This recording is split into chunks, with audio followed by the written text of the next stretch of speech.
Good evening, Raider Nation. I'm Captain Jack, and this is the Coast to Coast Raider Nation broadcast with my cohorts in crime, and they are the best, Miss Angria Trask and Mr. Big L. How you doing out there first there, Miss Angria? I am doing good. It's a little bit cold today, but I am leaving first thing bright and early in the morning to head to Oakland, California to see our boys. 'Cause she's leaving on a jet plane. I know when she'll be back again. It'll be after the game. And we're going to talk about that game as well. See, hey, I can break out in song at any time and occasionally stay within tune as well. So again, Angria's getting ready to go. How about you, Big Al? How you doing there, shipmate? Well, I'm Today, still Al. floating. Today. I'm floating. Okay.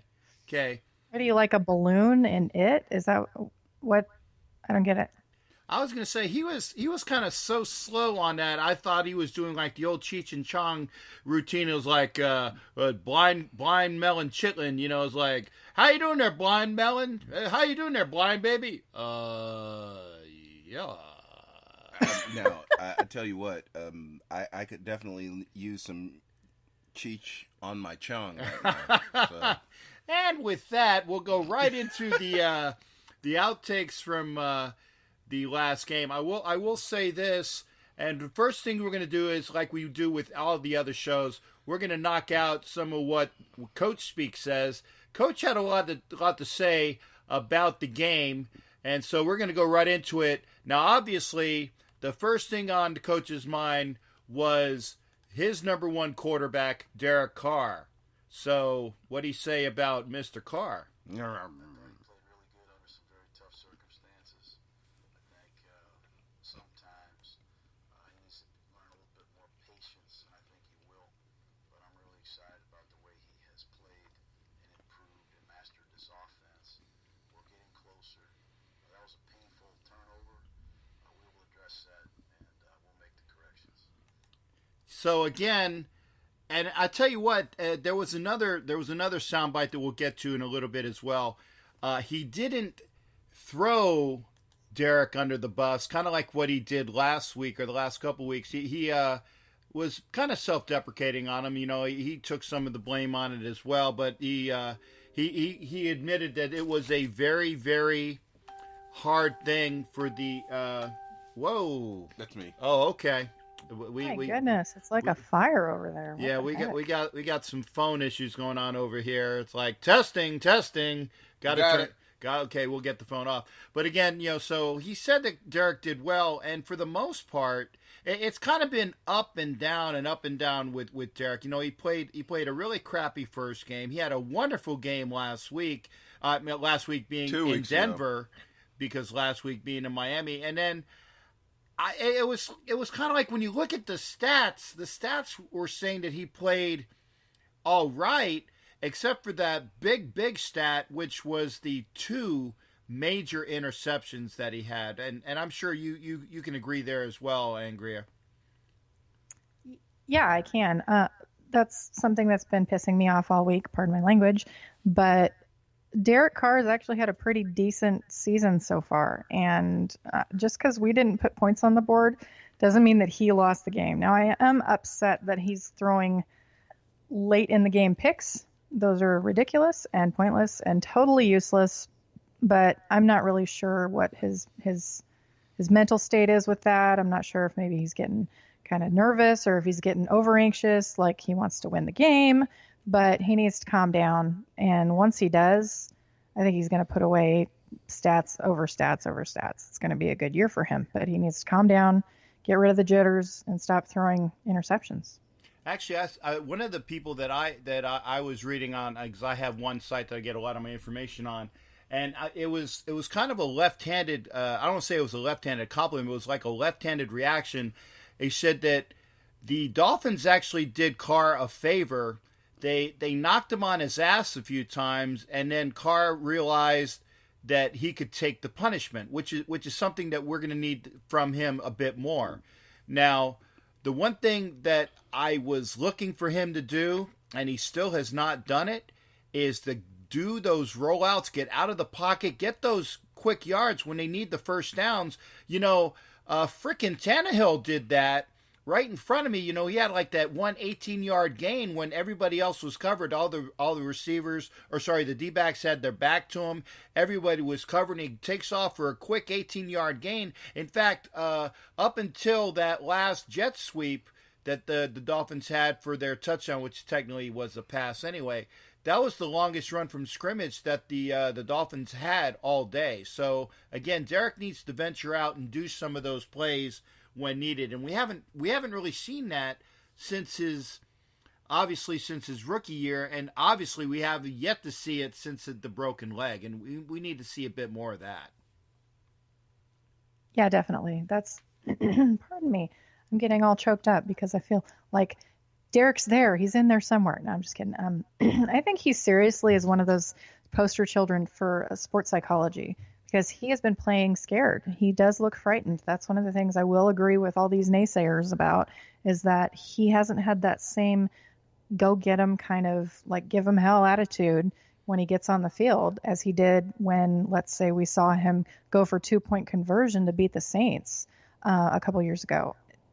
He's missing something. There's something that's a disconnect for him right now. And watching how he is not able to escape the pocket, and when he does, he gets creamed.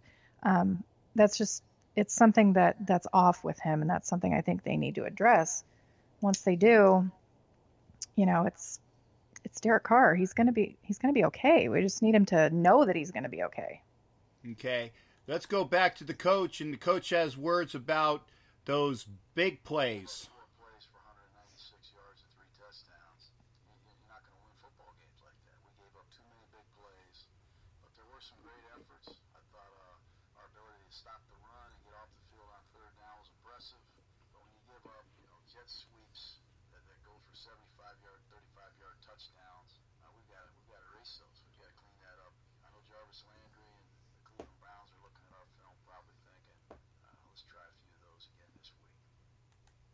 And I tell you what, while we're here, let's do one more.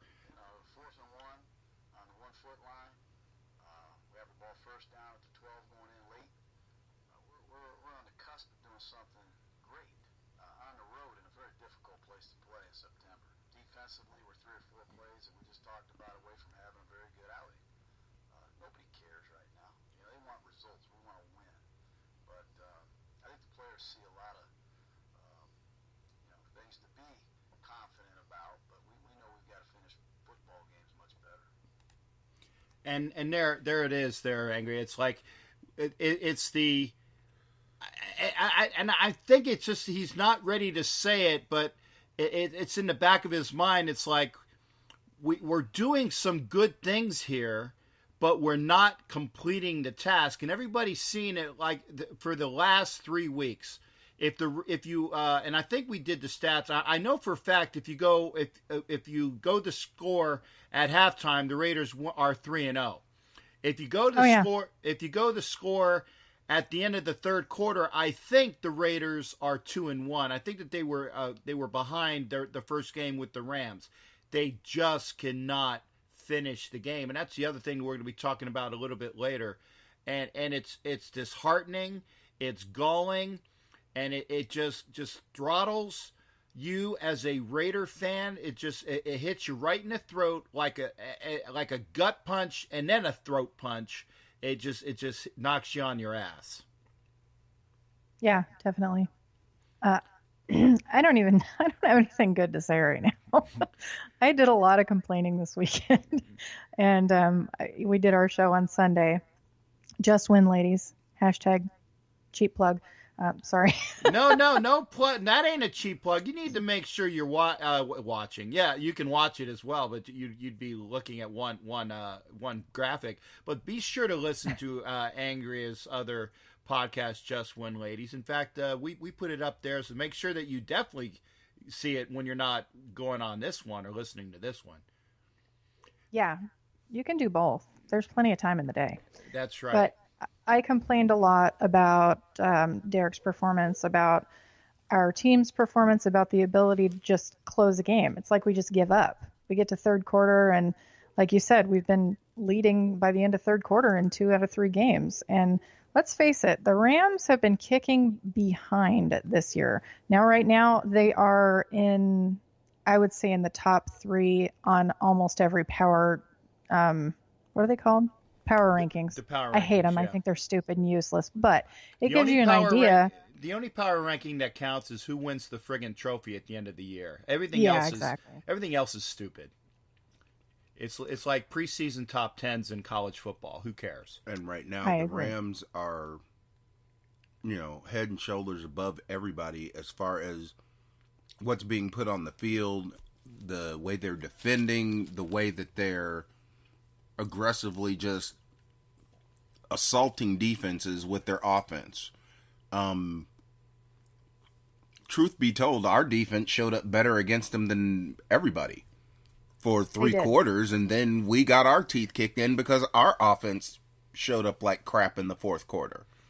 And to me, in my quick synopsis of what happened Sunday was,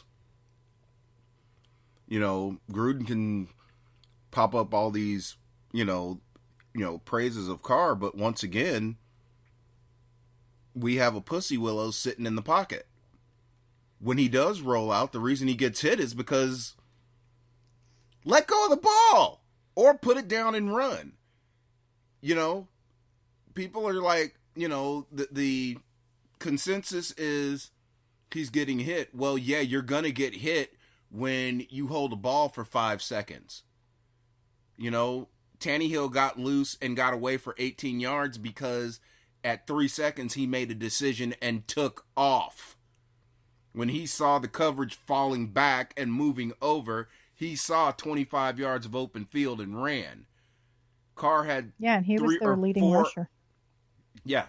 Carr had 3 or 4 opportunities with that same open field and sat there and looked. Like on that one play where Jordy, it was obviously a fake bubble screen. Okay? Martavis pulled his DB into the middle. Jordy's was standing there looking at him. There was a crease for him to run for that first down, and he stood there. And then Jordy was like, well, what the hell? So he took off, and then Carr threw an incomplete pass. Run. Mm-hmm. You have 2 seconds. It's the NFL. It's not college. You're not playing at Fresno State anymore. You had that mentality to make those snap decisions before your leg got snapped. Well, on that note, at least Coach is saying that, this could actually be his best offense yet.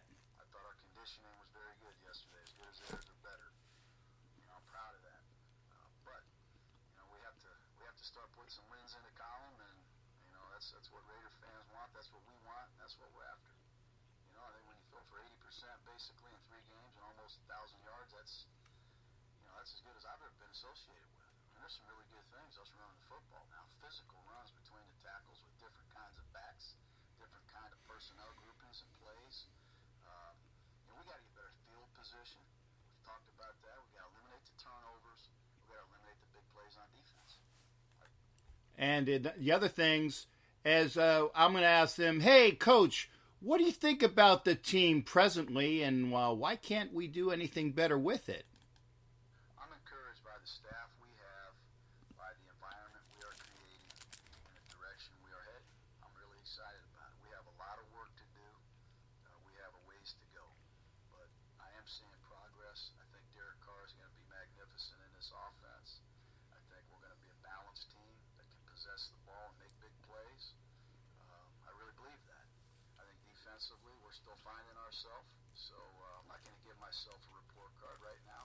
I'm just trying to get better and trying to provide good, positive, optimistic feedback to our football players, and we'll continue to compete. And there it is. I mean, obviously, and actually, it goes without saying. He said positive things about the defense trying to find itself, but if you look at things rationally, everybody bitches about why the defense gives up in the fourth quarter. Well, I'm going to tell you something else. You can look at the flip side as well. why does the offense stop being the great offense it is for the first 3 quarters and then can't find themselves in order to get the points that they need? Because the defense can only do so much. And I tell you, the amount of what we've been doing with the defense, with the guys that we have out there, even with the 86-year-old Reggie Nelson at safety, okay, has been rather well. I mean, even old man Reggie, when he cranked up his wheelchair, played okay. But and we're going to go into some people that I think need to be benched, but that's another subject. But again, the defense can only do so much. If the offense continues to have those 3 and outs, and they were having the 3 and outs in the most inopportune times in the heat of Denver, and yes, you heard that correctly, in the heat of Denver, and then in the oh my God, I can't even get the word out. The apocalyptic heat of Miami, where you weren't in hell, but you can see it from there. The way that the Raiders were baking on the sidelines, and if you didn't see it, but you were on the block. No, it was right around the corner from like that other guy says, where Joe is out making some money. Screw Joe, okay? Hell was there. It was right around the corner from South Beach, and it wasn't at the Hard Rock Cafe. It wasn't in Hard Rock Stadium. It was a spitting distance right outside. So again, it was hard. And the defense can only do so much, and the offense needs to get their crap together in the midway through the 3rd quarter and the 4th quarter. That's when we need them the most, and they've been shutting down. Angria? I agree. I totally agree. I think the defense has been doing a hell of a lot better than the defense that we've seen on the field in the last 5, 6, 10, 30 years. I don't see anything on the offensive side of the ball. It's like they give up. Like they get to 3rd quarter and they're like, okay, let's see what the defense can do. But the defense has been working their asses off all game long. They have been trying as hard as they can to actually look like a professional defense. And right now that's not easy. The guys that we have put together, we don't have hardly any returners from last year. These are all guys that are getting to know a brand new playbook. They're all trying to figure out a different type of coordinator. And I think they're doing well with it. I think they're doing better than we expected. But the offense needs to realize that they can't let their defense stay on the field and expect them to perform. They're going to get tired. These are big men. They're not built for being out there 30 or 40 minutes. Okay, so we got to that. You got one more on that there, L? Yeah, to expand on that, I mean, why the alteration in the play calling? You talk about we need to score more points. Why pull a Pete Carroll at the goal line? Ah, yeah, the infamous. There it is. Okay, and I was wondering when it was going to come out. We got to call better plays. Why give it to the fullback when you got the beast sitting back there chomping at the bit? You know, he's already got their heart in his mouth. Let him finish chewing it. Yeah, I tell you what. We've seen him. We've seen him drag 6, 7, 8 guys with him for an extra 2 yards. He gets got that us first down to the 1 yard line, so you're going to let somebody else? Okay? Why throw the ball at all? That's thievery. If they expect us to run it, run it. You see what happened when you gave it to him, when you finally gave it to him? He didn't even run it. He dove over the damn goal line and did a Walter Payton. Now on runway 9, it's flight 24 taking off. I mean, for the end zone. To me, that was the picture of the week. Watching Marshawn gliding over everybody. Yeah. So that was another 7 points we left in the closet. Why are you not giving him the ball? Yeah, I tell you, Marshawn played a hell of a game, and I don't know whether I have the cut up of what Coach was talking about in there, but he did address that. And if it's not in, I don't think it's in. It might be in the next one, but if it isn't, I'm going to go ahead and get to the punch here. He says we have a 240-pound fullback that expects to get a half a yard at the half-yard line. Okay, I got you, Coach. In theory, that's true. But you know what? You got a Tasmanian devil, the beast himself, that was wrecking havoc, a bowling ball that would not be stopped. You need to give him the frickin' ball. I don't give a damn what he expects. Well, I don't either. You know, to be honest with you, I don't give a damn what he expects. I expected results too. Did I get them? no. I know what worked. I know what's worked for 11 years. I know the And law I can of tell you- averages, and the law of averages says if you give him the ball at the 1, he's going to get 2 yards. Uh-oh. L's on a tirade. I can tell you that I expect that a fullback is coming in to block for Marshawn Lynch. Right. That's what a fullback does. You can sneak him, and that's fine. But when you have Marshawn Lynch, you need, if you have a fullback there, you can lead block, you can rear push. That's all you need to do for him. He's got this. Okay. Let's go to the last two. This one is, so, Coach, how did the Raiders win anyway? We have to finish drives on offense. We got to finish them. Ta-da. I think at times we have some guys maybe trying to do too much, and that's something we got to really solve here quickly because we do have good enough players to finish. Really, a turnover is almost getting a 3 and out too. You know, getting a 3 and out, getting the ball back immediately can almost be as good as a turnover. We need some of those, and we need to get the ball back, whether we intercept it or strip it away. We got to get more hats to the football. We got to rip it out. That's winning football. Okay. So, and I hope you guys heard that, because he said sometimes some of our players are trying to do too much. Paging Derek Carr, please answer the white courtesy phone, because your coach just dimed your ass out and on the presser, okay? He talks well about Derek, but then by the same token, he also berates him at that one last time, and we're also going to get into that in when we go into the free for all round of who is to blame for the offensive struggles. But before we go there, what about you there, Angria? Anything there for that last take? I don't even know. I can't really assess what John Gruden's talking about sometimes. The assumption is clear. Obviously, we think that he's talking about Derek Carr trying to call audibles or call plays at the line that are maybe not the best plays to call. But he might have somebody else in mind. I don't know. I think there's some defensive players. Bruce Irvin has not shown up like he's supposed to, and he's had a couple of plays that were just ridiculous. Who knows why he did certain things? But obviously, I mean, it seems like he's calling his quarterback out, and that really doesn't sit well with me.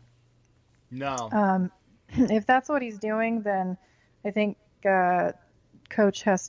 somebody has to have a nice talk with him, because it's shades of Del Rio. I hate to say that. I think that's a disgusting word, and I would hate to ever compare him to Del Rio, but that's one thing we heard last year all the time was a really big allusion from Jack Del Rio to the fact that he thought Derek Carr messed it up, and he thought Derek Carr that was not playing well, he was screwing up the game, and I hate to think that Gruden has that same kind of behavior in him. Well, I hope not as well. Let's get to that last plug.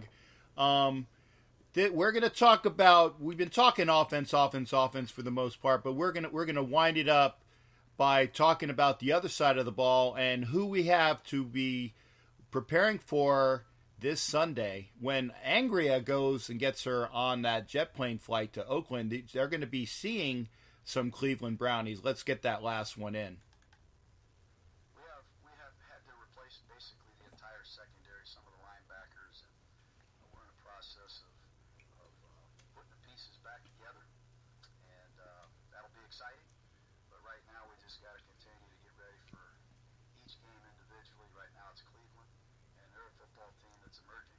They've drafted a lot of good young players. It's starting to show on film, and Mayfield is the real deal. This young man can play. Tell you what, we're gonna break it right there. I'm I'm going to put the week to bed by just giving my last little rants of the things that I saw that pissed me off. Okay, first off, it pisses me off when Amari Cooper breaks off a friggin' route, which leads to Derek Carr's first interception. Okay? If Amari continues his route, yeah, I know Derek is throwing into triple coverage, but if he continues his route, he splits the safeties and he gets a frickin' touchdown instead of it being a long punt interception. That pisses me off. We've already gone over the fact that you don't give the ball to Marshawn at 1/2 yard line. I like the fact that the Raiders went for the kill there, but I didn't like the friggin' play call and the fact of who got the ball. That's the other thing I got. I don't like people that are not participating. Bruce Irvin was already mentioned. Okay, there's something wrong with Bruce Irvin ever since 50 Who or He Who Shall Remain Nameless has left. Bruce has been pissed off since Ken Norton Jr. got canned last year, and somebody needs to get that burr out of his ass to let him know that this is a team effort, that there are other coaches, there are other teammates that need to be envisioned. Like Coach said, they've replaced a lot of people on this defense, but this defense has played well overall. So those are my remarks. Anything else you want to put to bed there? I'm gonna throw it to L real quick before I go to you there, Andrea. Well, see, I agree. Yeah, Amari kind of like gave up when he saw 3 people running back there with him.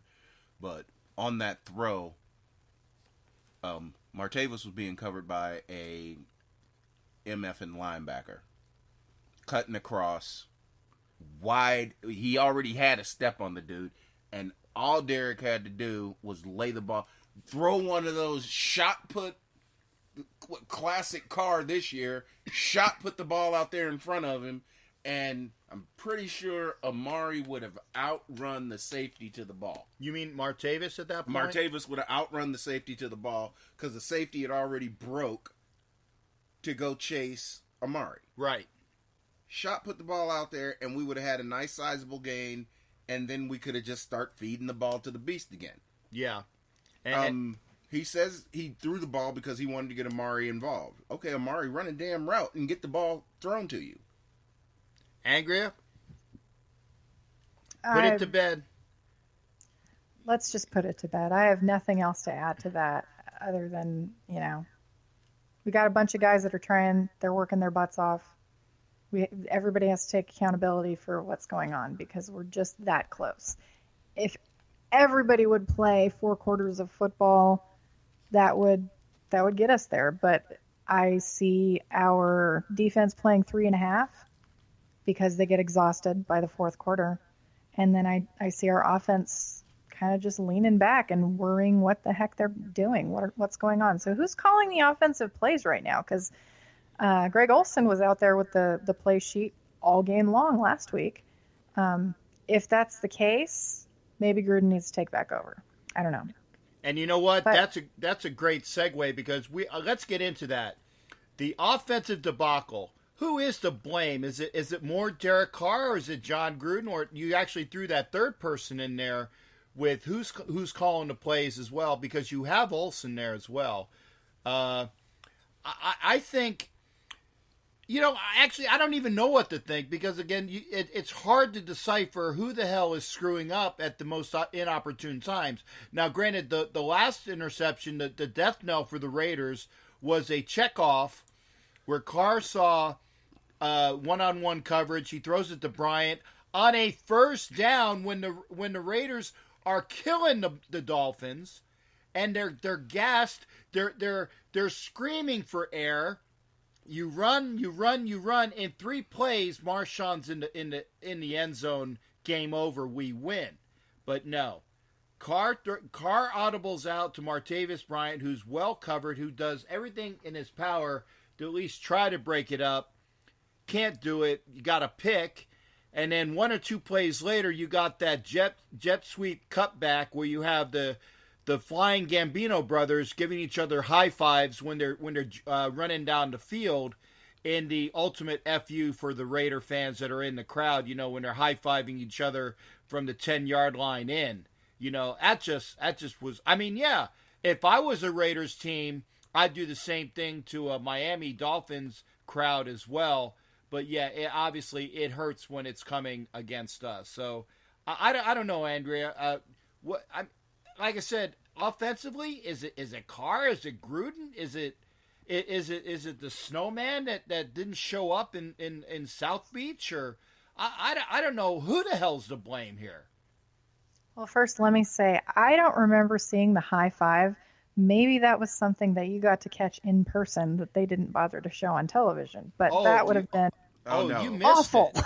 You missed it. It I happened. must have. Yeah, the Oh, guys, the last touchdown on the jet sweep cutback, the two speed burners are like a track team doing a relay, but the fact is they're actually stride for stride each other, and they're they actually held the high five for about 10 yards going into the end zone to say, F you, this game is ours. And it was game, set, match, over and out for the Raiders and Raider Nation at that point. As you saw Reggie Nelson in the background puking his lung out through his face mask. Yeah, well, that was because he got off his wheelchair enough to get his walker out. Yeah.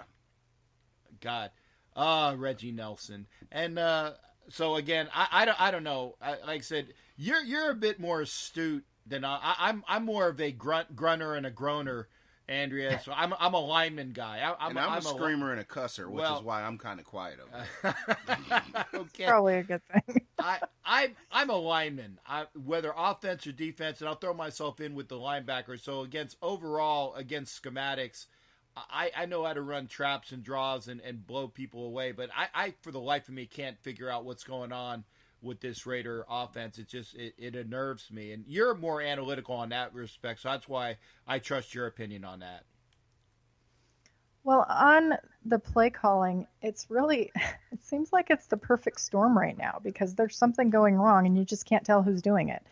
I think it comes down to who is going to be the responsible party when we win. Who's going to be responsible? So I guess we'll find out. But excuse me. Gruden is ultimately at fault for everything that goes on. If he has a quarterback that's not doing his job, he has a quarterback that's making calls that are completely against whatever game plan that they set forth, then that's on him. He needs to take the reins and he needs to tell Derek Carr, you didn't do this right. We are going to do this again. You're going to do it my way. That's what a coach is for. And Gruden's supposed to be that angry coach. His role model is Bill Belichick, and for good reason. I think Bill's got a good system going on there, and he doesn't have the attitude problems and the behavior problems that most other teams have, and they don't have this disconnect. Tom Brady is who he is because of Bill Belichick, and they don't have the disconnect between who Brady is and who Belichick is and whoever they decide their offensive coordinator is going to be named. Because it certainly isn't always necessarily the guy they have at the OC position. I don't think that Greg Olson is the one really responsible for all of this. I think he's probably taking his cues from whatever they practiced that week, and Gruden wants to sit down. He's analytical, and he likes to break down film, and he likes to do all those things that every good coach should do, and I think he overthinks it. I think he overthinks what's going to go on. We have this complicated playbook. Spider 2-wide banana is crazy, and that's not the only one he has. He has all of these other, like I think it was Amari Cooper said, or maybe it was Carl Joseph, one of the two, said something about, he's got an answer for everything. Every play you can think of, he's got a counterplay for it. Well, he's thinking too much. I really believe that Gruden is thinking too much. He needs to step back a little bit. Right now, we're kind of in the fully opposite end of what we were seeing last year with Todd Downing playing your cookie cutter 10-year-old offense. Anybody could figure it out. And now we're getting Gruden, who's trying to get as far away from that as possible. And he's gone too far. Yeah, I was going to say that's the extremes when you have Doogie Howser as the OC, then you have the mad scientist from I mean like von Frankenstein or it's Frankenstein. No, it's Frankenstein. Okay, well, insert your Gene Wilder cue here. El, what do you think about that offensively? Who do we blame? Okay. That pass in the first quarter, that first interception, that was all Carr. That last interception was all Carr.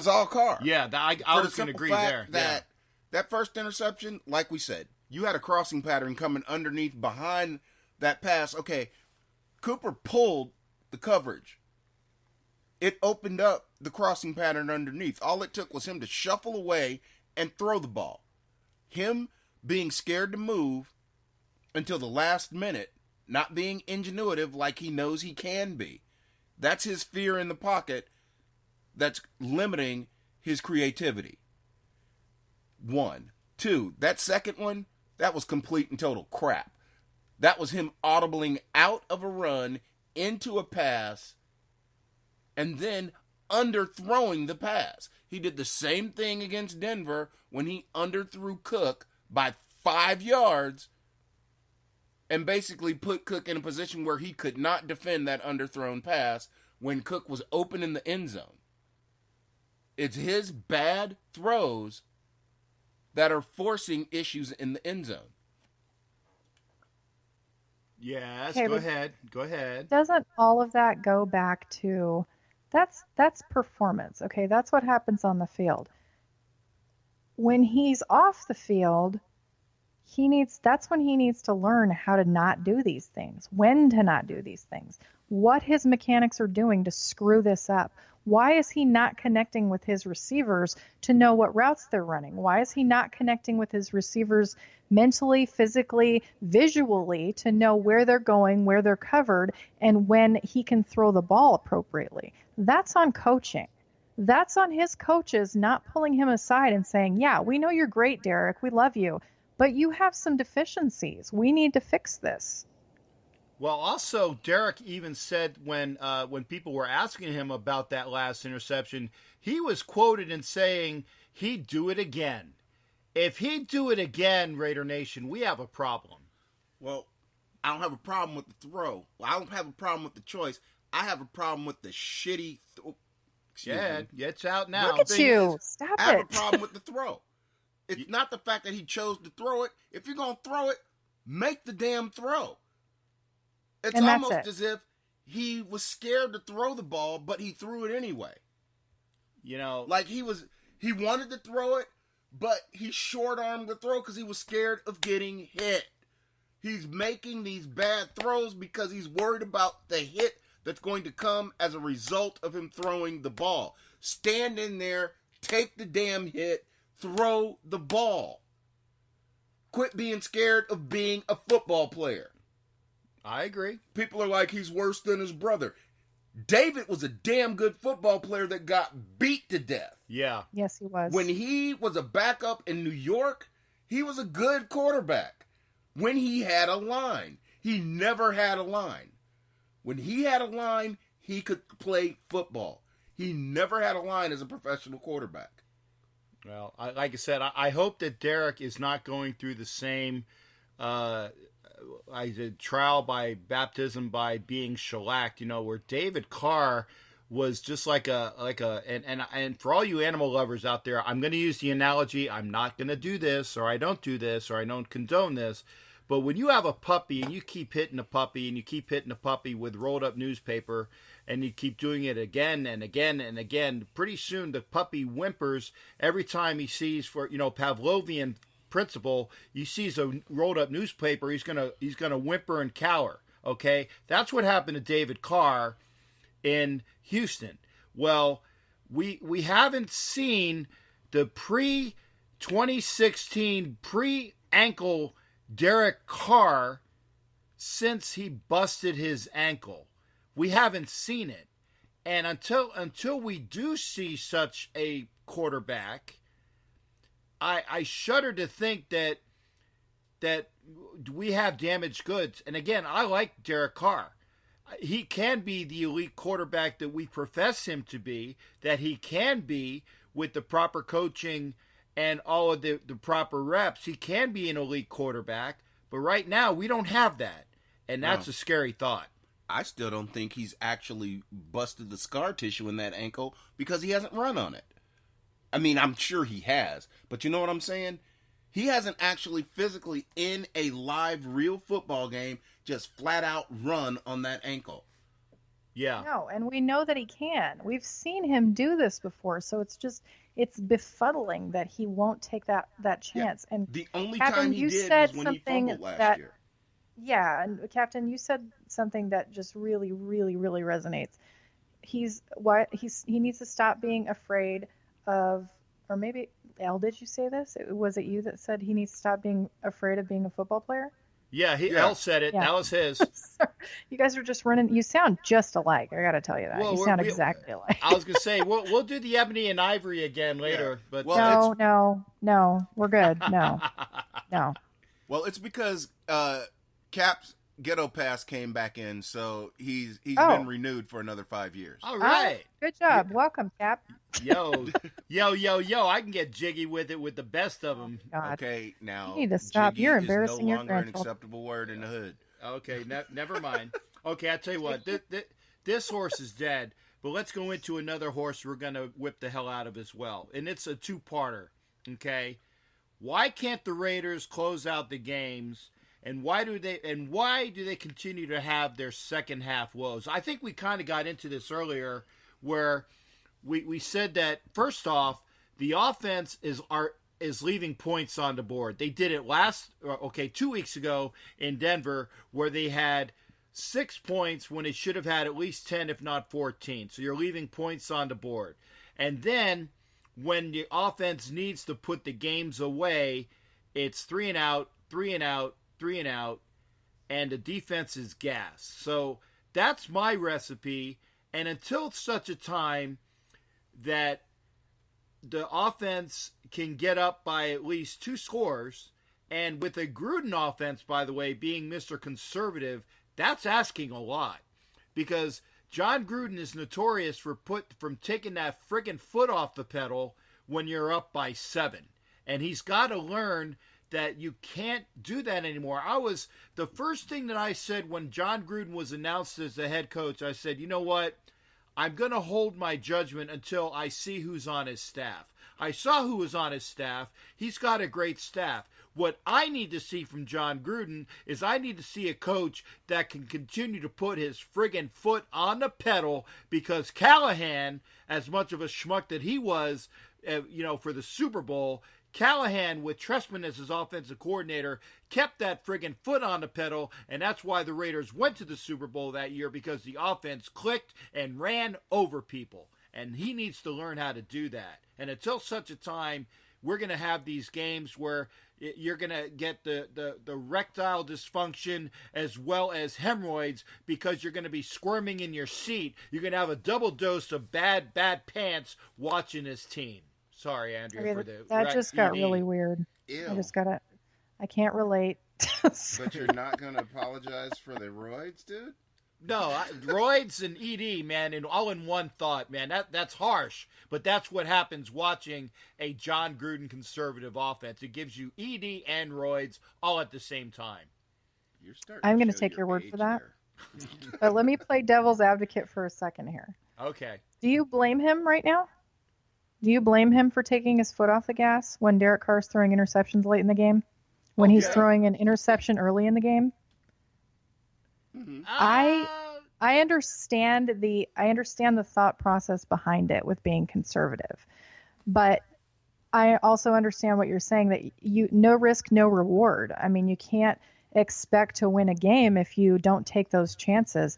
That's why I loved Derek Carr's run last year against the Cowboys, because if he would have made that touchdown, everybody would have cheered and thought he was the greatest thing since sliced bread, and it was worth the risk.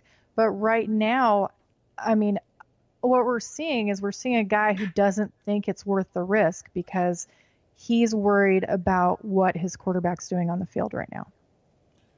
And see, this is my thing about it. as far as I blame him because check down Charlie has more than 2 receivers to throw to. I'm going to fight with you, Al. Stop using that term. Okay. He's first read Charlie, okay?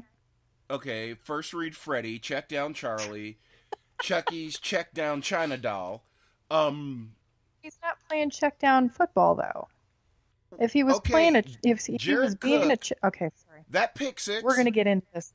The pick six against Denver. Talib broke on the ball before Cook did because it was a simple read. Because he'd been checking down to him or throwing him because he was the first read every freaking play after the second quarter. Okay, wait, whoa. I hear against Denver and Talib. Okay, Talib doesn't play for the Broncos anymore. Whichever one of those. Okay, so are you talking about the first game? Glorified. No, wait a second. I want to know which one you're talking. Are you talking about the first game where Peters had the pick six? Yeah, Peters. Okay. I was. You said Denver and Talib, and I was all freaked out. I'm like, one of the penis wrinkles that ran back a touchdown. Okay. Now I know which game you're talking about. Anyway, meanwhile, back at the ranch, go ahead. Diversify. Okay, he plays like he has his neck fused. Look at other receivers. It's like he's looking at one side of the field. I'm fairly positive that there are receivers on both sides of the ball.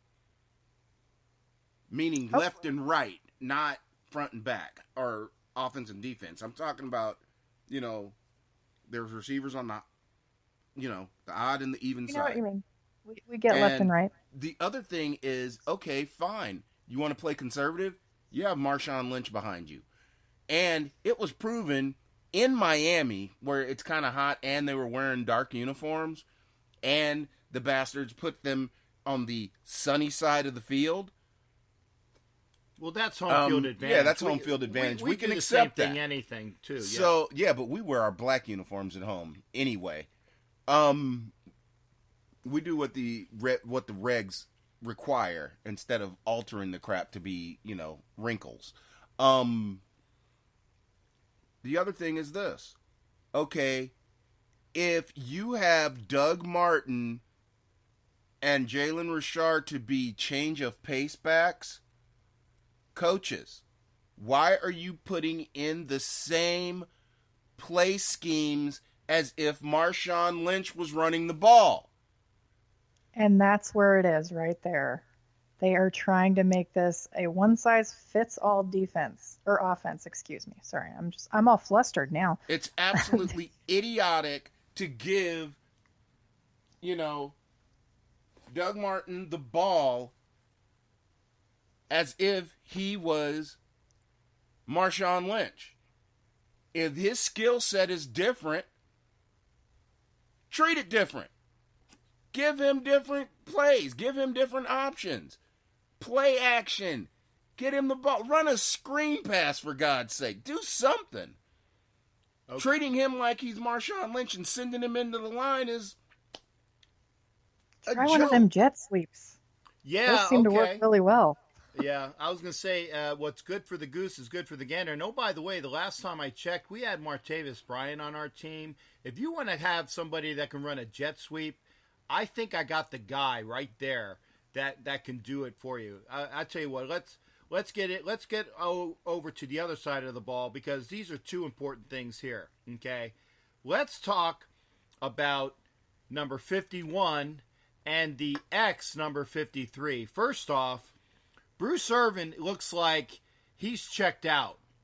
I mean, mentally, physically, emotionally, every which way you can. The only thing that he's missing is a bellhop to pick up his luggage during the game, because I see him looking around. He's disinterested. If we're gonna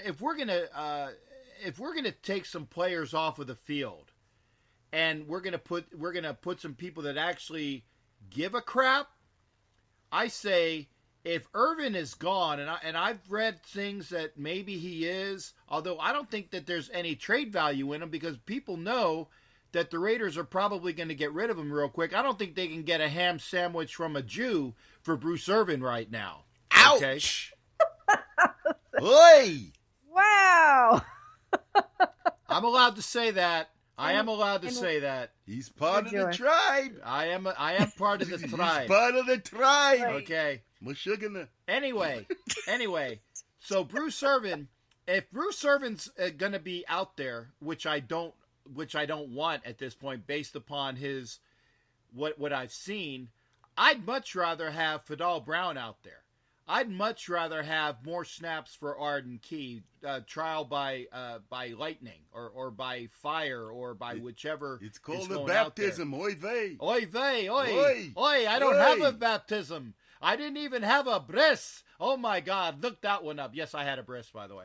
Anyway, Yes, but did you have a moil? I had a good moil. Ah. It was a moil and moil and moil. Ah. Anyway, for those that Are don't you know, guys we won't. speaking English?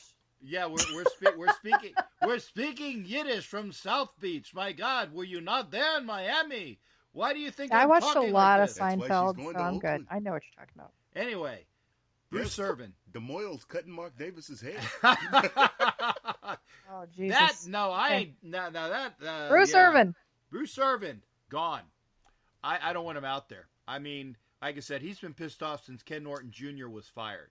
And Okay. For that, I have no idea why. Okay, and then the other thing is that since 50 Who's been gone, he's had to stick up his ass too. There's my curse word for the night. I said ass, which isn't really nothing for me. Well, you're talking about a donkey, so Exactly. Well, we were talking about the losing to the Donkeys 2 weeks ago, so I guess I still haven't sworn yet. Anyway, now the other portion of the equation, and Andrea, we were talking about this earlier with the was it Twitter?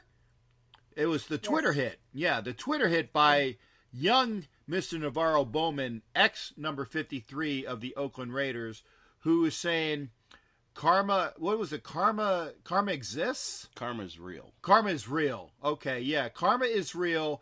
Hashtag still waiting. I'm still waiting, is what he said. Hashtag Yes. I'm still waiting.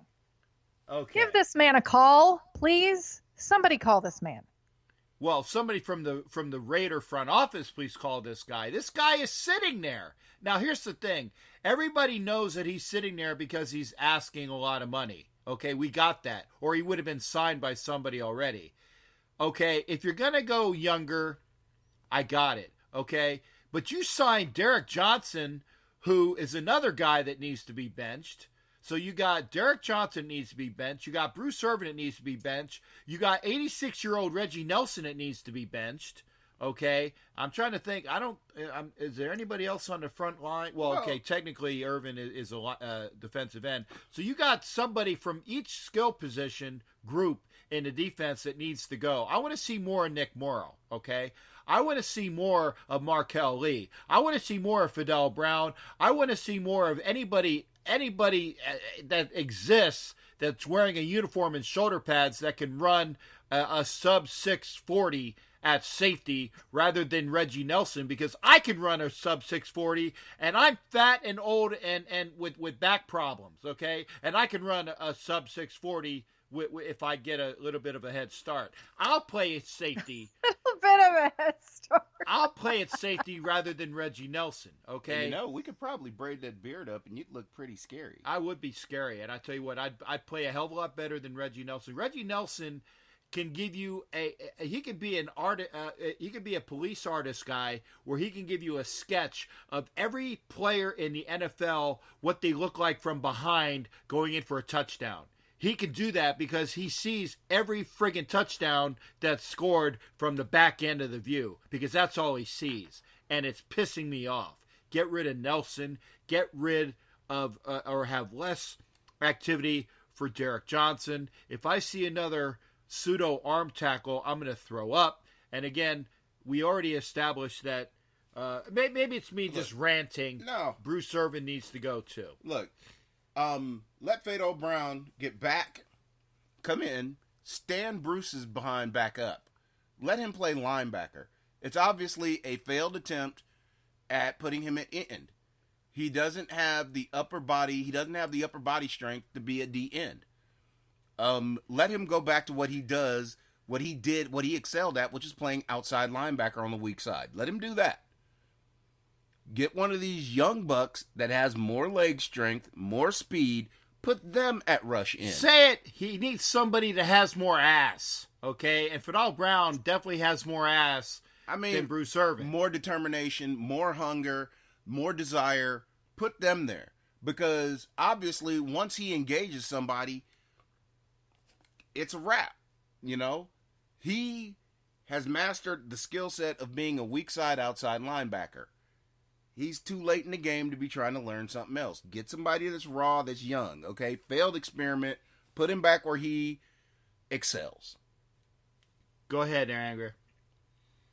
The problem with Irvin, I think, right now is obviously he's sad and he's upset. You know, he and Mac were really close, but they've been confusing the issue with him because a lot of times when Mac was on the field, they would stack linebackers, so they would stack him right on top of Mac, so it would be a 1-2 punch, or it would, you know, they would have both of them coming from the backfield. Or from the behind the line. So they would both be rushing as a linebacker, or he would be following behind Khalil Mack. Who? He's sorry. Who shall not be named. He who shall not be mentioned. Okay. That other guy. That other guy. He was following along with some dude in front of him. How about that? Does that work? Okay. Is that good? 50 right, who. some dude. Got it. Yep. And I mean, they were called the Slash Bros. That's because they had a two-pronged attack. Right now, he's got nobody to go with him.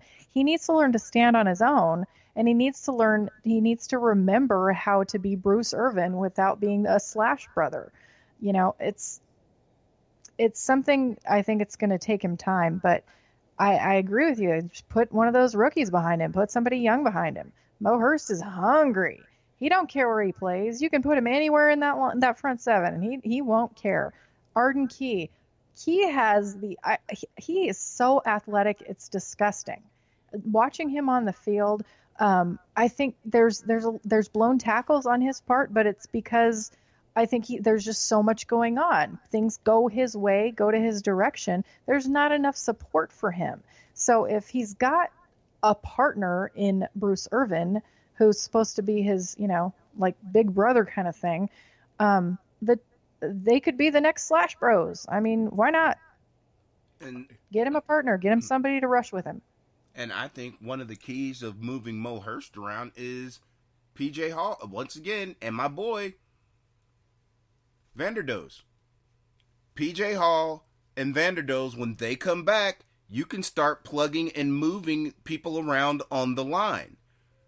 PJ Hall was back at practice today, by the way. Then you can experiment with moving Hurst to the defensive end, because then you'll have two legitimate pushers in the middle. Move Hurst to the end, see if that works. Put Irvin back at outside backer, then he will have somebody to brush to come off of their hip. Then you put him back in his element. He becomes effective again. Right now, he's not the pusher, he's the slasher. So, when you take him out of his element, he becomes ineffective. I can't necessarily blame him for being ineffective, because you're trying to teach an old dog a new trick that's a little bit too old to be learning. He's not physically capable of doing what they're asking him to do. Okay, so by that token, we're going to need to have, and by the way, you keep forgetting that Jelly's out there, and not out there, I should say, for at least 8 weeks. So you got Jelly that's gone. You got PJ Hall that's gone, who, according to Angria, hopefully will be playing this week maybe.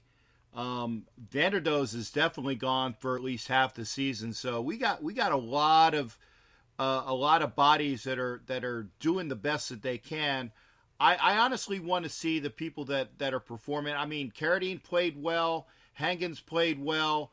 McDonald played well. So it can go up. I'm telling you guys and gals, everybody, it'll get better. It's just when, and we'll get to the when we do our picks for later on. I have one last talking point. But see, I want to talk about the Bowman thing. Okay, well, good. Okay, before we go, go ahead. I have an interjection. Interjection. Interjection. You mentioned that Hall is still not back, that we're going to have probably half a season without Eddie Vanderdoes, without Jelly, without who else is out? There was there was another guy that was out. I can't remember. Calhoun out too? Chili Calhoun, that's right. Didn't they cut him though? They brought him back. They brought him back. They brought him back. That's right. Squad, and then they brought him back. Okay. Yeah, they brought. Oh, by the way, I'd like to apologize to everybody that I said that on the broadcast on Sunday that Vidal Alexander was playing right tackle. He was not. I got some bad gouge, so I want to get that out there before I forget. It's not. It was a guy named Clemens. Okay. Yeah. Some of us have been through so many right tackles. We just can't keep track anymore. So I'm not going to fault you for that. Okay, in my podcast the other day, I said the Kansas City Chargers. So there is no shame in that. Okay. I don't feel quite as bad then. Okay, so go ahead. Go ahead on your point there, Angry. I'm sorry. They'll make it to Kansas City eventually if they keep moving around like this. Anyways, my point was maybe this is part of the scheme that coaches know how long these guys are going to be out. This is a wrong place to do it, but this is the right time because you never know but when in preseason when this is going to happen. But we have coaches that are looking at this front seven and saying, okay, I have pieces missing. Let's see where we can put other people and what's going to work. We need to figure out a formula. So it's possible that this is going to be the formula that we see until we have some of our pieces back that they know are going to fit into those slots. Okay. Well, that's your interjection. Go ahead there, El. You were going to talk about hallelujah, hallelujah, hallelujah. Anyway. Never a dull moment with you guys. This is my thing with Bowman. We know Gruden likes vets. Okay, it's proven. Okay, the Nelson thing is a joke. There's enough veterans that have been train wrecks. Bring Bowman in. Right now, you bring Bowman in off the street, and he's like our number one backer. Yeah, for sure. You bring Bowman in off the street right now, you could plug him in, and he'd be the best linebacker we'd have in camp coming in off the street. Like he was last year. Yeah. I mean, we got enough nicked up guys. You can find a reason to throw somebody on, the PUP list. All right, so I'm all for, and I know Angria is as well for signing Bowman. I'll give up my lunch money to put some money in towards Bowman, and L will take one tip from one of your Lyft passengers, and oh yeah. I'd throw in a couple of free rides. Okay, a couple of free rides. I got some pizza money, and whatever Angria wants to throw in, we'll make sure to get all the money together. We what do you call it a GoFundMe page for getting Bowman signed? I think we'll have to do that. Folks out there in Raider Nation, let's start a GoFundMe page so we can get some extra money to sign Navarro Bowman. Last thoughts on Bowman there, Angria? Yeah, I got 5 on it. I'll throw down some money for that. Ah, there's no reason. And she got 5 on it. Go on with I do. Yeah. Maybe I'll give him a call when I'm down there and see if we can work something out. All right. I'm a pretty good negotiator, so right. Calm down over there, El. There's no reason for this. Like you said, Derek Johnson, when you start losing your hair, when you start balding, that means that you're, aside from some really odd cases like Blake Bortles, he's losing his hair he's probably started at 19. When you start going bald in the NFL, it's probably time to hang it up. And he's got one of the biggest 5 heads I have ever seen in my life. Jerry Calm down. Rice's You're not dreadlock started behind his ears. Watch your mouth. I said there were some cases. There's always an exception, okay? But Derek Johnson is the rule. Okay. We need to get him off the field. I don't Yeah. see he can't. I don't think he can touch his hands when he hugs somebody. Because watching him try to wrap up a runner or try to actually stop somebody from running over him, it's kind of sad. It makes me sad. As a human being, I feel bad for him because I feel like he never gets any meaningful hugs in his life because Ouch, the poor stop guy doesn't it. know how to give one. Yeah. Doesn't know how to You're give. hurting me. No. I was, I'm not going to say it. I was going to insert John McCain joke here, but I respect. Oh, come on! I respect. That is way too soon. I respect the man way too much, being a Navy vet for having. But the joke was there, and I didn't even take it. So again, I did not say it. Good on you. Last thought. I of must the have night. missed it. We'll explain John McCain later on, Andrea. John. Okay, that's good. That'll work. Okay. The last one. When will Cook, Coop, and Jordy have a game where they're all participating together semi-equally? First game of the year, Cook blows it up. Everybody else is MIA. In Denver, Coop comes out of his shell and is a madman with, 160 yards or so? It just blew things up.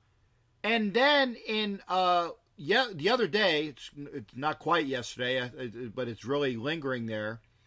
Jordy Nelson. Feels like it was just it still feels like yesterday. Stinks. Jordy Nelson comes out of his shadow, for Punxsutawney Jordy, okay, and has a hell of a That is game. not a reference. A hell of a half. Sorry. Oh, okay, a hell of a half because Derek forgot about him in the second half. Point being, though, by the way, I saw one of the stat of the day that Jordy was clocked at 21.6 miles an hour, and on one of his catches, which was like the fifth fastest for any of the receivers that were showing. That's our old dude, and he was booking. So congrats to Jordy Nelson, definitely not being Punxsutawney on that one. So again, when are we going to have a game? And again, a lot of it has to do with number 4 getting everybody involved as well. But there should be a time where we know these guys can do it. They've already shown it in 3 separate games that these guys are viable, awesome options. Okay, I want to see a spread where all of these guys, and throw in Martavis Bryant for something long and like a long pass on accident, even to get these guys in action. You get all of these guys in action where you can't have people cover them. Throw in Jalen Richard, because I haven't seen anybody been able to cover him since the preseason. And you have an attack that can't be stopped. And oh, by the way, there's some guy named 24 that's just bowling people over. There is no reason in hell that the Raiders shouldn't be scoring 35 points a game. That's just me. Ooh, Captain's getting mad. And if you didn't notice this past week, that certain beast was catching passes. Yeah, he was. And he was getting aerial touchdowns, too, as you noted earlier. He was my lady killer this week on my show. It's upsetting. That's my last rant. What do you? I mean, any other additions on that, or are we putting it to bed? Looking towards Cleveland.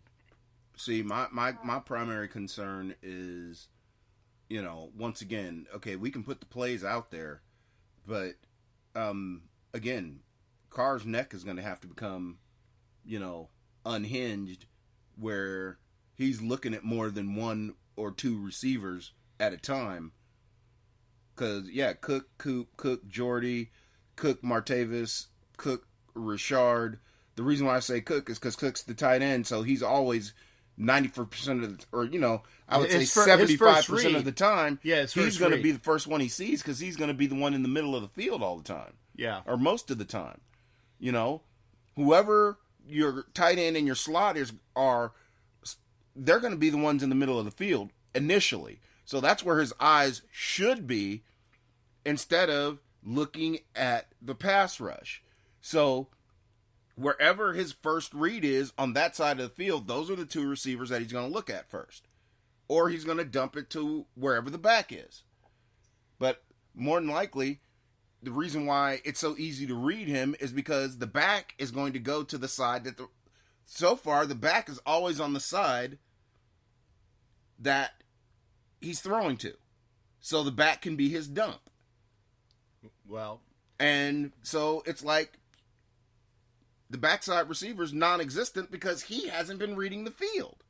No, he's a scared rabbit back there, and he's got to learn to at least learn to count to like 5, and by that time he should be able to not be so damn scared that he gets rid of the ball at 2. What was it like last year? He was the quickest quarterback throws were like at 2.6 seconds after he touched the ball. He's got to learn to be able to count to 3 or 4. I'm sorry. Mm-hmm. So I think it was 2.1. Oh, it was even less than okay. I knew it was way too short. Yeah, now it's 2.1 freaking minutes. 1.9. Yeah, game 1 he was clocked at 1.9 in the pocket before he threw the ball. If you look at a guy 5 seconds is a hell of a long time. If you look at a guy like Aaron Rodgers who stands in that pocket, he'll stand there for 2, 3, 4 seconds, full seconds before he drops the ball somewhere. And that is exactly what Derek Carr needs to learn from. He needs to trust in his line because that's all he has. That's all he can do right now. And they keep putting jumbo packages out there. And then you can have these guys run drag routes, go routes. All of these guys that are on the field with him right now, Jared Cook has some wheels for a big dude. And you have Amari Cooper and Martavis Bryant who can blow anybody out of the water when they're just running a straight go route down the field. As long as they turn and catch that ball, it's gone, game over. But Derek Carr's not. I forgot my point. I'm getting all friggin' flustered. Derek Carr's not holding the ball long enough to let them work their way open. That's exactly right. And they put these jumbo packages on there. He got fullbacks for a reason. He got big tight ends for a reason. This is why we have this personnel, because Carr is not confident at all right now, but he needs to be. If they're putting these big guys around the rest of the line, they're trying to surround them with, extra protection. He doesn't seem to notice that, doesn't seem to change his mindset. He still wants to drop back and get rid of that pass in 2 seconds. But I hope he'll learn it eventually. If we don't get at least, 2 700 to 1,000 yard receivers, I'm going to be mad, really mad. It's going to be ridiculous. We should be able to have 2 receivers in one game that get over 80, at least 80 yards. Yeah, there shouldn't be a problem with that. Hell, we should be able to get three of them at 80 yards. We have the capabilities. Well, absolutely, we have the right people to do it. Well, realistically, okay, if you're completing 29 passes, there's no way in hell that you should be barely getting 300 yards passing. Yeah. There's no way in hell that 29 passes equates to a 9.8 yard completion percentage. Unless you're being a pussy willow. Well, having said that, I'm going to look ahead to the game upcoming that Angria is going to be going to, and so I'll say positive things about Angria, who's leaving on a jet plane. Don't know when she'll be back again. Actually, I'll be back Monday. Okay, well then now we know. Now we know she'll be returning on a big old jet airliner. Big old jet airliner. Now that we've lost all of our listeners. Okay. Anyway, let's look at the Cleveland Browns, who they do not have a losing record. They are 1-1, currently sitting at 3rd place, but they're actually tied with. I know the Steelers won the other night. They won their first game. Yes, the Pittsburgh. Yeah, the Zitzburg, but I won't even say it. The Zitzburg Bleeders. Yeah. Anyway. Pittsburgh finally won their game the other night, so they're up with them. Cincinnati, I believe, is the first in the division. I think they've won 2 games, or are they 3-0? I don't know. Anyway, they got a winning record. It doesn't matter. Cleveland is coming in off of high, having won their first game in what, 2 years? 2.5 years. 2.5 years. Yeah. Okay. 600 and something days. It has Okay. been a full season and a half. Okay. So, Yeah. Point being, Season and a- though, the man, Dogs all over Cleveland. yeah, rejoiced the dogs were barking and barfing with all the alcohol that was consumed the other Yes. night. I the tell you family what. pets finally went a day without getting kicked. Oh, Yeah. me. well, again, I didn't say it. That's an L right there. Okay, The crisis hotlines were silent. let's go. Elvis took an L. I tell you what, I know Andrea has her stat. I didn't find that website, so I know you got it. You got it up there for ready for consumption there, Andrea. The one No, about. you didn't ask me to. But Oh, I'm sorry. Okay, I'll tell you what. Then I'll go with what I have here, and you can pull it up. The Browns currently are scoring about 20 points, which is 21st in the league. Yards per game, they're 22nd at 325.7. Passing yards, they're at 191.3, but it doesn't really matter what their passing yards are right now because their passing yards got a real jolt with Baker Mayfield coming off of the bench and just winning in glorious fashion the other day. It was nice to actually watch. You know, I saw the end of their game when they won the game, and remember that they got 10 days off in order to hit the Raiders in Oakland, so they're going to use that to their full advantage with Baker Mayfield. It doesn't matter who. It doesn't matter their passing yards. Baker Mayfield is somebody that we don't have a lot of film on. He's got a lot of chutzpah. And a lot of Yiddish today. Anyway, he's got a lot of the intangibles that just winning quarterbacks get. And we again, not a lot of film on him. And you know, he's going to be the king of the broken play type of getting things done, kind of like what Derek Carr used to do in the early years. You know, he'd break the play off and he'd run around and he'd scramble and he'd find the guys downfield. That's Baker Mayfield to a T. And I tell you, he's got a lot of good players to throw to.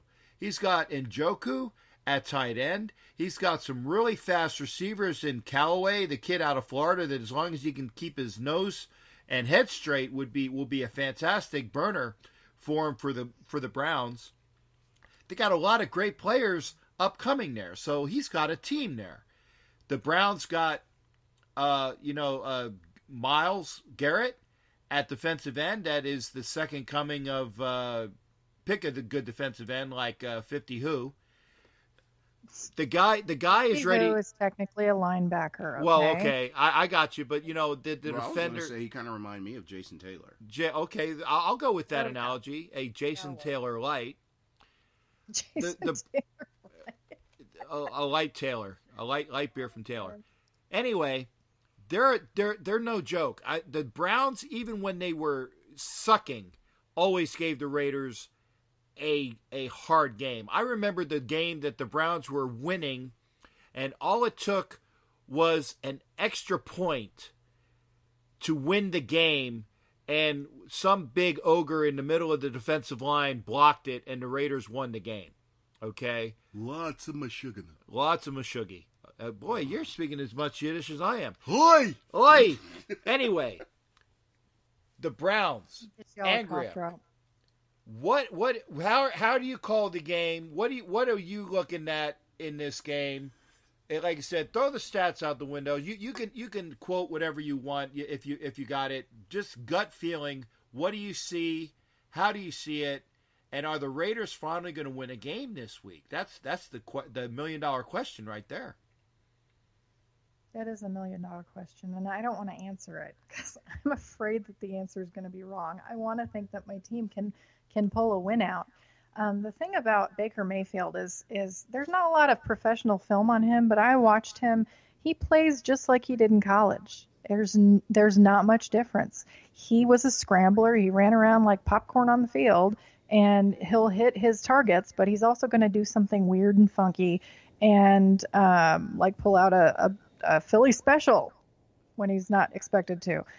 Those are all things that you have to account for. And the difficult part with him is that you never know what Hugh Jackson's a crazy person. We already know that. So you never know what he's gonna throw on the field and what Baker Mayfield will, try to do. So it's going to be hard because our defense right now is, I don't want to say simplistic, but that's close to what I would label them right now, because they have to, they're not the best at reading. Yeah, they're definitely a work in progress. That's for sure. And we've got some playmakers there.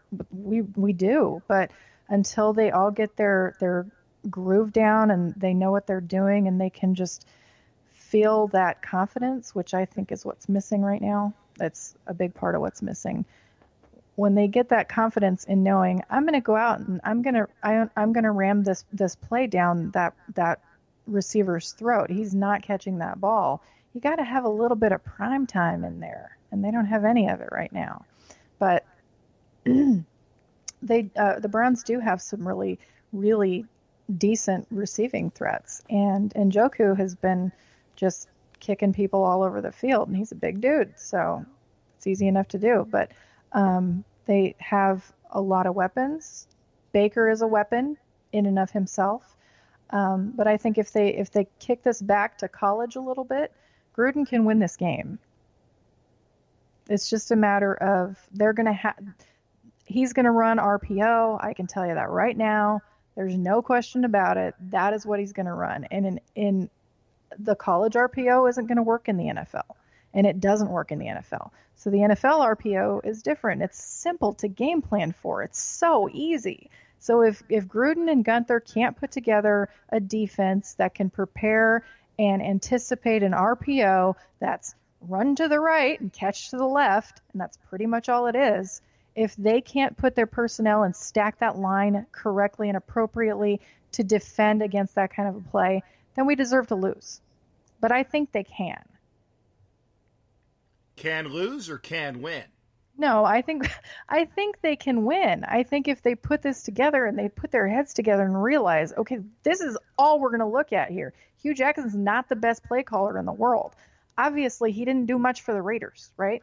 So, he didn't last very long anyways. Yeah, but remember, though, Todd Haley's their OC and Greg Williams is their DC. Their coordinators, their top coordinators are head and shoulders above their head coach. So that's really who we really have to game plan against. Todd Haley loves beating the Raiders ever since he was a Raider hater from his days in childhood. Okay, the Steelers were stupid getting rid of him, but he wanted to go, and he outlasted his welcome, and he. Of course, he rushed into the arms of Cleveland because that's the most hated person you could probably go to if you're running out of Pittsburgh. Greg Williams, obviously, of what do you call it? Bountygate. Bountygate. I knew it was a gate. I tried to figure out which one it was. It wasn't Watergate. That was some guy named Nixon. Anyway, with Bountygate and Greg Williams being the staunch defensive coordinator he has, I know that they got a lot of tricks up their sleeves. So I know that the way that our offense is playing, I'm more worried about what Greg Williams is going to dial up in comparison to stopping our offense, which has been deflated. No pun intended for anybody who likes the Patriots for quite a while. The Patriots. So yeah. I'm worried about this game, Angry. I really am worried about this game. I think the match between Todd Haley and Paul Gunther is going to be a good one. They know each other. Yes, they do. Think about how long those two have been facing each other. Now we have a completely different scheme, a completely different setup, and a completely different makeup of personnel that are on this field. So each one of them has a different weapon now. Each one of them has a different go-to and somebody that the other one hasn't seen him play with. I mean, it's game 3. We don't know exactly who Todd Haley's planning on using as a long-term threat, and we don't know exactly. We have no idea what Paul Gunther is doing on his defense. No idea. We still don't know. He doesn't like to blitz? Okay, fine. But he brought a blitz on week 2, didn't he? I don't think there's anything Paul Gunther doesn't like to do. I think he needs the right people to do it. And Todd Haley obviously has coached 3 of the best players in the NFL in the last several years. Big Ben, the Killer Bees. Everybody knows who the Killer Bees are, right? Y'all know. Yeah, Anyways, some guy I named mean, uh, Cheeseburger. yeah, cheeseburger, rapist pervert. That's what I call him anyway. Ben rapist pervert. And then you have Brown, and then Le'Veon Bell. So again, yeah, he has the personnel in Pittsburgh, and he actually has a really good listing of personnel in Cleveland. So it's not quite Le'Veon Bell and Brown, but he's got a lot of good players there. He's so got he's all gonna these get new things shiny stacked. toys to play with. Yeah, can- I mean, look right. at what he gets to do.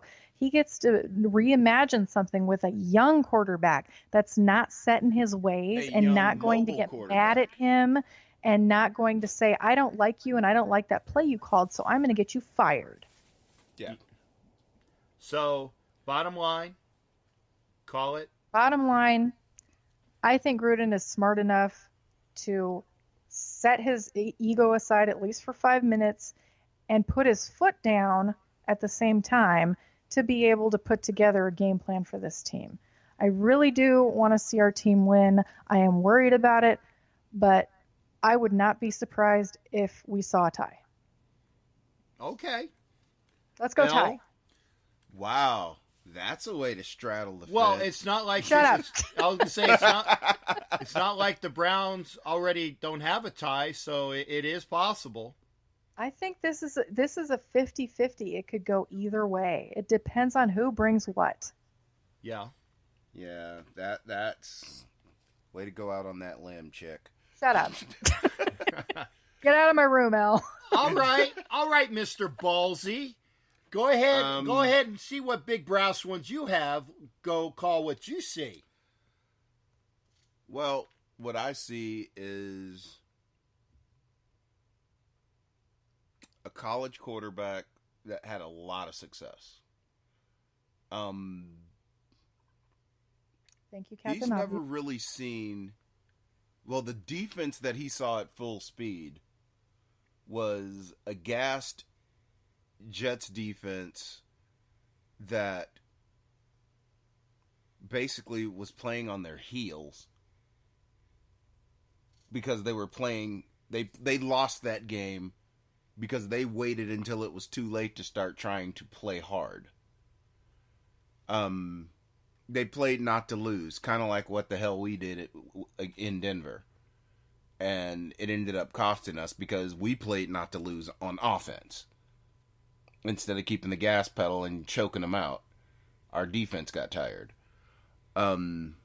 We have an exceptional defensive coordinator, and hopefully that exceptional defensive coordinator goes in the offensive playroom with a stick and starts beating people across the neck and face and says, look, I need help. And after last week, our offensive brain trust realizes that Marshawn Lynch can carry the ball more than 2.5 quarters. And puts into the works a game plan that utilizes him for all 4 quarters.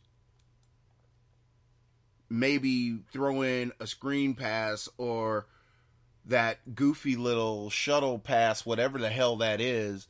It even worked for us down on the goal line for 7 yards. And it should have been a touchdown if Cook would have just had like about a half a foot. That was a touchdown. One of these little brass babies that you're talking about, I got. Uh-huh. Yeah, there we go. So what I'm going to say is Gunther's going to devise something that's going to scramble Baker's brain just enough. Their defense is dynamic and great. However, you can do everything you can and be all fancy, but you look really cool until you get punched in the mouth.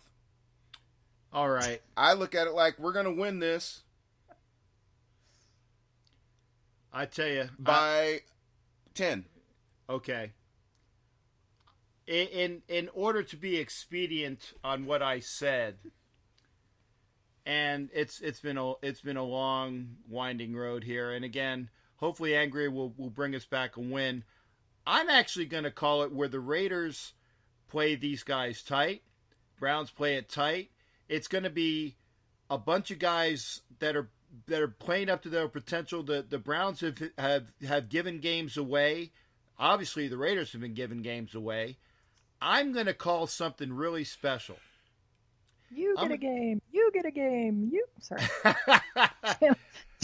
I'm going to say that the brand new trifecta of whoever the hell the long snapper is, some kid whose name escapes me, snapping the ball to a punter that's been shell-shocked in Johnny Townsend, and the kick is made by the newly signed kid from Kansas State, McCann.